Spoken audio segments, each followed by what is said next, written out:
আসসালামু আলাইকুম ওয়া রাহমাতুল্লাহি ওয়া বারাকাতুহু। আলহামদুলিল্লাহ ওয়াসসালাতু ওয়াসসালামু আলা রাসূলিল্লাহ ওয়া বা'দ। প্রিয় দর্শক শ্রোতা ভাই বোন, আজকের ভিডিওতে জানবো একটি ভিত্তিহীন কথা সম্পর্কে। আমাদের সমাজে একটি কথা প্রচলন রয়েছে যে আল্লাহ পাক রব্বুল আলামিন কঠিন কিয়ামতের দিনে আলেম ওলামাদের হিসাব নিকাশ পর্দার আড়ালে নেবেন। এই বিষয়টি অনেক মানুষকে বলতে শোনা যায়। তারা আলেম ওলামাদের মর্যাদা বোঝাতে গিয়ে এই ভিত্তিহীন কথাটি তারা প্রচার প্রসার করে, যেটি কোরআন হাদিসের কোথাও পাওয়া যায় না। অথচ আলেম ওলামাদের মর্যাদার ব্যাপারে কোরআন এবং হাদিসের মধ্যে অনেক রিওয়ায়াত এসেছে। আল্লাহ তাআলা পবিত্র কোরআনুল কারীমের মধ্যে বলেছেন, ইন্নামা ইয়াখশাল্লাহা মিন ইবাদিহিল উলামা। এরপরে রাসূল সাল্লাল্লাহু আলাইহি ওয়াসাল্লাম হাদিসের মধ্যে বলেছেন, আল উলামা ওয়ারাসাতুল আম্বিয়া।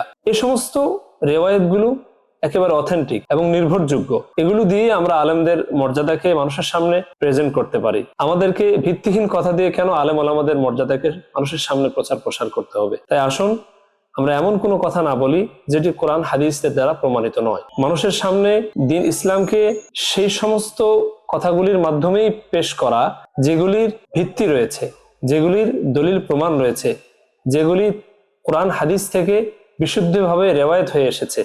এই সমস্ত কথার মাধ্যমে মানুষকে বোঝানো এবং মানুষের কাছে দ্বীনের কথাগুলি পৌঁছে দেওয়া। মিথ্যা বলা, মিথ্যা ভিত্তিহীন কোনো কথার মাধ্যমে মানুষকে দ্বীন ইসলামের কোনো মেসেজ দেওয়ার কোনো প্রয়োজন নেই। এতে দ্বীনের ক্ষতি হয় এবং মানুষের কাছে দ্বীন একটি হাস্যরসের পাত্র হিসাবে উপস্থাপিত হয়। মানুষ মনে করে যে এই দ্বীনের কথাগুলি ভুয়া, কোনো সার নেই, অসার কথা। এজন্য প্রিয় ভাই বোন, আসুন আমরা আমাদের ধর্মকে, আমাদের ইসলামকে মানুষের সামনে একেবারে নির্ভরযোগ্য দলিল ভিত্তিক কথার মাধ্যমে উপস্থাপন করি।